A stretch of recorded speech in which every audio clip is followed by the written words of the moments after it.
Good morning or afternoon, depending on where you are, ladies and gentlemen. I am your co-host for this episode of Recruit Military Live, Gabby Pettigrew, along with Raul Torres. Awesome. So thank y'all for joining us today for today's episode on Interview Skills 101. Now, today we have an outstanding guest. He's an experienced veteran, coach, mentor, hands-on leader known for selecting, building, and reorganizing teams to reach their full potential. He's also a former U.S. Army officer, 20-plus year talent acquisition executive, co-author of, maybe you heard of it, one of the best-selling books, The Talent War.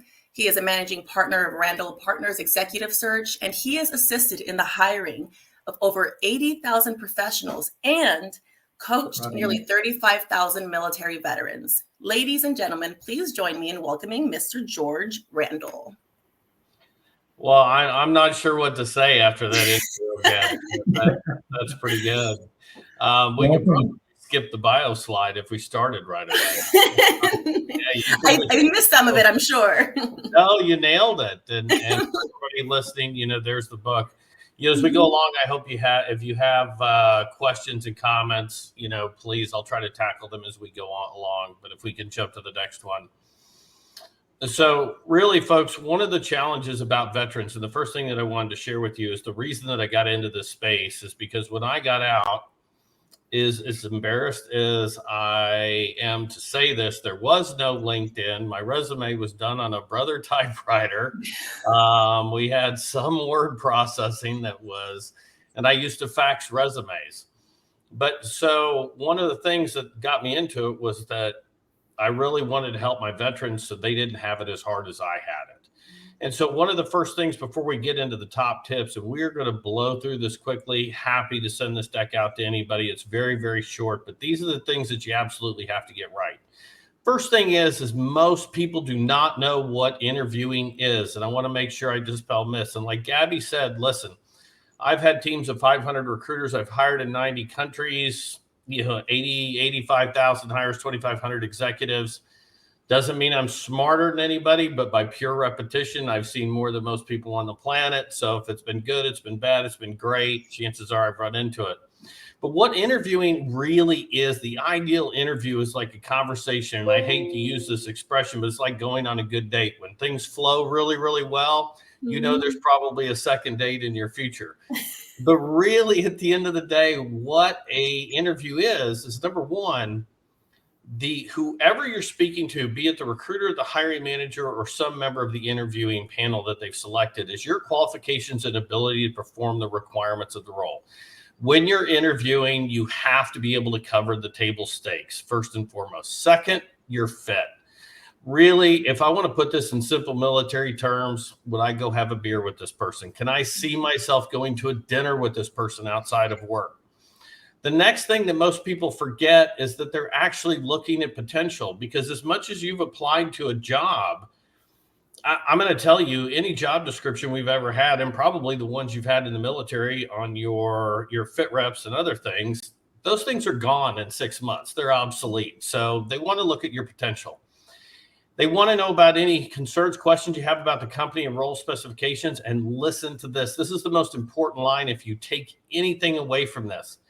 Are you the best one who's going to deliver a value beyond what they pay you? And not a lot of people are going to come in and say, oh, I'm worth 150. I make 125. The company has to make 3X. Companies are in the business of hiring people to make a profit. So if you cannot demonstrate that you are going to bring some value to that company beyond what they will pay you, compensation is an irrelevant point. You have one job only, get them to say yes. And most importantly, as much as we have the new generation asking a lot of questions about time off and other things like that, zero control is in your hands until an offer is made. So the whole time you're selling yourself. Next slide.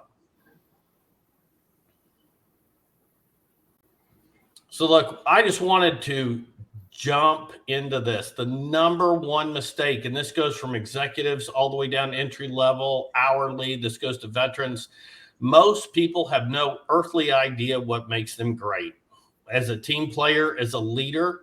And here's the thing, in the military, it becomes muscle memory. At one point, you simply learn from other people and you're like, there's a good leader, there's a bad leader, this is what I need to do. And you kind of put that into action as you go along. So it becomes really muscle memory. And I would tell you, the more senior you are, the more unlikely it is that you know what's made you great as a leader. And so in an interview, they can't just assume you're awesome. You have to be able to articulate it. So if you don't know yourself, that is the number one mistake. Number two, as much as there's a black hole on applying, through an applicant tracking system, and I won't take you through, the recruiter math like I took everybody else through. But the fact of the matter is they sort resumes based on time of submission. Even with AI, they don't go down and say, Gabby, awesome, she's got to go to the front of the list. Doesn't happen that way. It's whoever applies first. So if that thing's been open 25, 30 days and you apply, don't attach any emotional energy to it. But the number one way to get hired is an employee referrals. So for you veterans out there, LinkedIn is your best friend. You need to be looking to people who have transitioned successfully to companies and get your resume in their hands. And most companies are incentivizing with either so much as a Starbucks gift card, or, to be honest with you, in some cases for cleared resources, up to $20,000 if they can get an employee referral. It puts your resume at the head of the line and gives their name to your name. Number one way, hasn't changed in 25 years.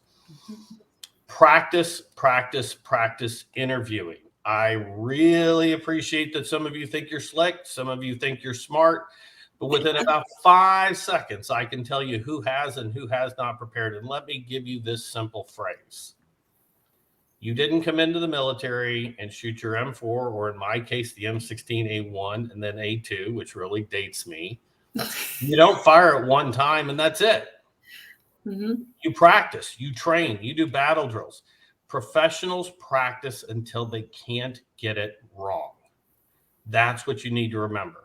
Additionally, there's a lot of people out there that are going to talk to you about the STAR method, ACAP, your transition centers. They're going to tell you situation, task, action, result. Hey, that's all great. But if you've briefed a senior NCO or a senior officer and you tried the STAR method, I'm surprised that you didn't give a couple of quarts of blood at the end of that briefing or during that briefing.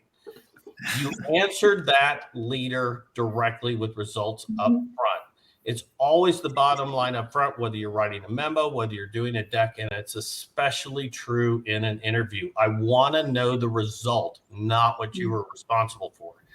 From there, then you can go into, hey, at the time I was in this role, here was my mission. Here's how I planned it. Here were the resources. Here were the constraints.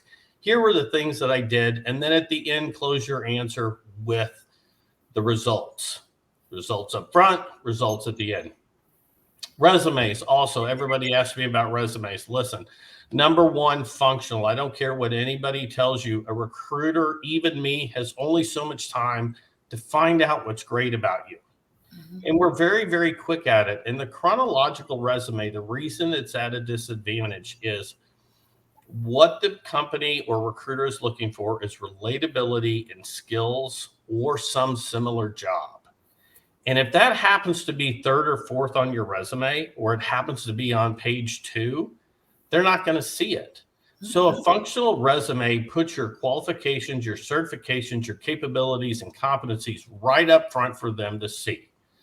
On page 2, then you can put down exactly, hey, the different jobs that you've held.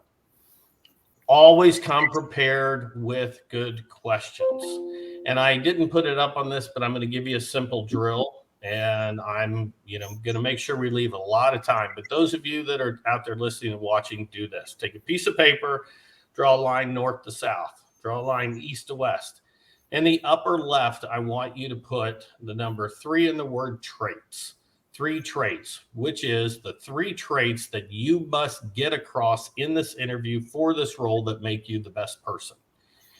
In opposite that, you're going to give 3 bullet examples and write those down. Now, I say 3. Where did I come up with that? Well, years of experience, but additionally, there's nothing like, my wife telling me to go to the grocery store and gives me a list of 20 things and doesn't write it down. I'm never going to remember them. So I always say the rule of 3s to make sure. In the bottom left-hand corner, what I want you to have is 3 questions. In a high-pressure situation like an interview, because you're all going to put stress on yourselves, have 3 questions written out. And in the bottom right block, I want you to put your close that says, this is how I'm going to ask for the next steps. This is how I'm going to sum it up. And you have this little piece of paper you can fold, put in your back pocket, in your suit jacket or whatever. Look at it right before you walk into an interview. You have the 3 things that you have to relate. You've got 3 great examples. You've got 3 great questions, and you know how to ask for the job. And it just is a quick, like, battle card that says, this is what I've got to do in this drill. In your questions, one of the great questions that I ask is, in this role, 60, 90, 100 days, if you could wave a magic wand, what would success look like? You have to think of questions that elicit information for you to make a decision. Absolutely not. Do you ask question, what's in it for me? Like I said, you don't have control in the interview. So this isn't about what an employer can give you. This is all the opportunity for you to sell yourself and what you can give the employer. When an offer comes, you'll have all the time in the world to ask any and all questions that you absolutely want. And you absolutely have to close the interview. So let me explain this. So those of you that have been out, and I'm going to assume for general purposes that everybody's been on a date. Even those of you that married went out on a date. Can you imagine going out to dinner with that person who was really special? You knew things were going well. At the end of the dinner, at the end of the date, you just got up from the chair and said, hey, shook hands, said, thanks, it was great. Thank you, appreciate it, and walked out the door. You now have no idea that person's level of interest in you. You have no idea if you're going to get a second date, a second interview, and you don't know whether you should call, text, or whatever. Ask. Say, hey, you know what? This role really excites me. This is how my experience really, I think, is going to make me a value add. I'm excited by the people that I've interviewed with. Done a lot of research on this company. And by the way, don't talk about their stock price because hiring managers aren't paying attention to that. Please don't talk about financials, just simply about the job. And then just simply say, should I follow up with the recruiter or should I follow up with you? Because this is a job, this is a career, this is a company that I really want to be a part of. So that's how you close the interview. Next one. Slide. So before we go into the next slide, George, I wanted to ask you, first of all, I appreciate you breaking down in like 5-10 minutes quickly, like the best practices, which is awesome. I learned a few things on here. Mm-hmm. But I wanted to ask you, just looking at it from the other side, what is the number one turnoff? Like, I know you mentioned being ill-prepared and you knowing within 5 seconds if a candidate came ready to the interview, but what is the number one thing that you see, I guess, outside of that just, turn things left in an interview from a candidate's perspective? There's about 3 things, but the number one thing is they don't know themselves. They don't know what makes themselves great. I mean, I've seen a lot of company commanders, a lot of platoon sergeants, sergeant majors, colonels, generals. And you know how I stumped them? I asked them, tell me about your leadership style. Okay. And they have no earthly idea. They think they do. They think, the softball question, we're all leaders. We are in the world's greatest leadership incubator. Mm-hmm. And they don't know how they did it. They do in their head. They think they do. If you ask their soldiers, their airmen, their sailors, their Marines, they could probably tell you how that person leads, but the person can't articulate it. So the number one mistake is just simply not knowing yourselves. And there are 2 kinds of things that you need to know about yourself. And I didn't put them on the slides, but they're very easy to remember. You need to know what's called your objective traits, which are, I was promoted, I was this rank, I got this degree, I got this certification, I was awarded, I was ranked number 1 out of my advanced non-commissioned officer school. I was number 5 in my class for this. I was an honor grad for this. I earned a Ranger tab. All points of fact. Those are objective traits. And you make a list of all of those so you remember them. And most of us have been in the military. We forget because we're so humble. We have this baked in humility and we forget that stuff. So if you don't write it down, you're never going to remember it. The next thing that comes up is what's called subjective traits. And those are your attributes. Those are your characteristics. Those are the traits. Look, I'm a great communicator. I'm a problem solver. I'm a planner. I build cohesion through great communication, team building events. I have an eye for detail. I have high integrity. I have high drive. I have high curiosity, high emotional intelligence. They're all the descriptors that if you were to say, I led my platoon to be the most successful, we were the number one platoon in the brigade, let's say. All of those descriptors are the how. You've told me the what, tell me the how. So the number one thing is truly knowing yourself. The second thing that drives me absolutely batshit crazy, please, God, I have sat through, we're probably into the mid six figures on interviews. Ooh. I would tell you, if you think you can give me an answer that you think I want to have, I don't want that. I want to know who I'm getting. Be authentic, be yourself, be proud of what you've done in the military. Don't try to be somebody else. The minute that you do, it's so easily recognizable. So know yourself and be yourself. And then the last thing is make sure you've done the research on the company and the role. The job description only gives you so much, so come prepared with questions. Hey, here's a great question. What do you think the top 3 challenges are for the person who takes this role within the first 90 days?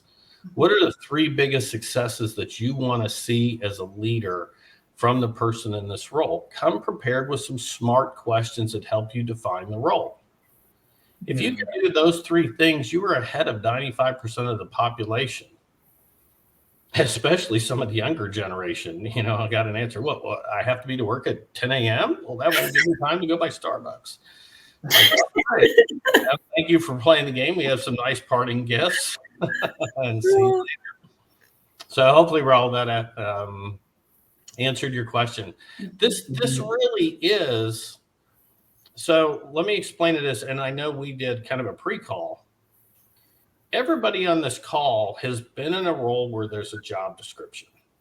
And the person before you had that job description and the person after you had that job description.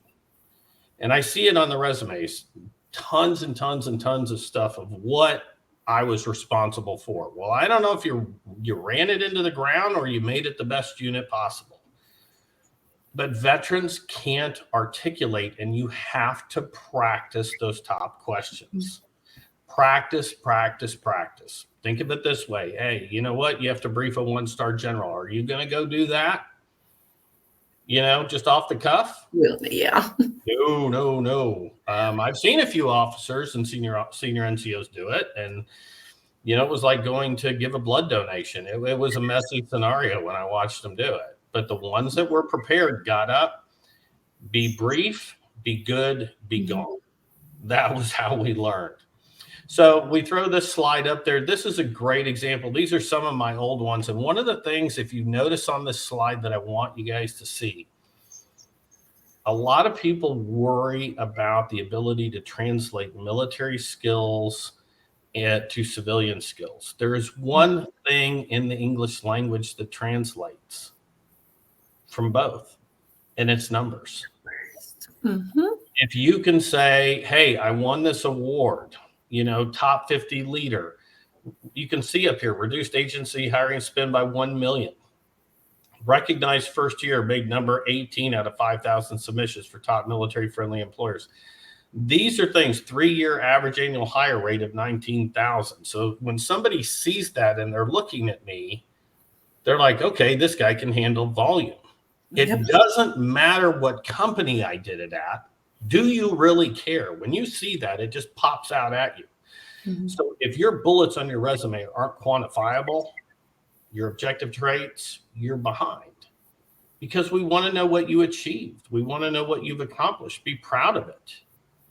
It's great. Please, you have to be humble in an interview, but on a resume, That's the time to really showcase. The subjective traits that I talked about are over to the left, and you can see quite a few of them. So next slide. Now, this one I wanted to give you before we get into Q&A, and I think we probably ran. So this is, I was speaking to 500 people, and I made a bet, and 06 asked me what the hardest question for a military veteran to answer was. And I simply said, tell me about your leadership style. I won't go into how much money I bet the guy, but he knew it was a trucker's bet. He didn't take it. Smart on him. But most of us have it in our head how we lead, but you can't articulate it and you don't practice it. But if you can get this one question down, and when I say write it down, it's like the professor banging, hey, this is going to be on the test. Write it down. Nobody's ever sent a memo. Nobody's ever sent a PowerPoint slide. Nobody's done an MOU, MOI, and sent it just as it is. You've edited, you've changed it, you've reworded it, you've made it sharper, more crisp. When you write these answers down, you will make them very, very crisp. But this is the how behind every accomplishment. Even if you get a hypothetical, even if you get stuck on a question, if you know your leadership style, you can get through every other question. How you fit, followership, mindset, problem solving. You know, how would you do this? Learning, self-improvement, how you deliver results. If you've got your leadership style down, you're golden. So with that, I think we got a lot of comments. Hopefully that was helpful. I don't remember what we put on the last slide, but those were for time. Those were amazing. I know even I started taking notes. I don't know about your role, but in our audience, the cross section on a paper with the 3 things, I wrote that down because I've never heard that before. And I thought that was complete genius. So thank you for that, George, and all the other amazing facts and pointers and information. Based off of our comments, our audience is already super appreciative. And it looks like we have definitely gotten a few questions. So one of the first ones I saw is, how far out should we start applying for jobs? And that was from Mr. Kane Bassett. So from your perspective, how far out should these individuals be applying for jobs? So Mr. Bassett, let me start by answering a different question you didn't ask. And that is, you should be networking and building your LinkedIn profile a year out. There's where you want to be really, really smart, is start making the connection, start learning, start doing the research. When it comes to applying to jobs, usually 190 days is about when you can start applying to jobs as a general rule. It won't hurt you. But again, as I said, if you see a job that's open and it's been open for more than 10, 15 days, go ahead and apply to it, but fire and forget, don't attach any emotional energy to it, because they're going to sort resumes, and the first 5 to 8 that they can bring in to interview that are qualified. Remember, they're not looking for the best candidate. They're looking for a well-qualified candidate that can do the job.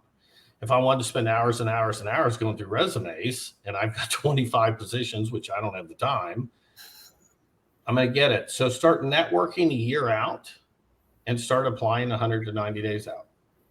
Perfect. And it looks like he also mentioned, what if they are filling out applications, but they are not getting any feedback or calls returned? Keep grinding. Keep grinding. You know, and I can't tell you the number of jobs that I had applied to early on where I'm like, oh my God, that's me. They don't know that. Only I do. And I'm trying to project that onto them. Like, they should, why didn't you call me? Why didn't you select me? And let me share with you a little fact. A lot of times people will post requisitions and post jobs out there.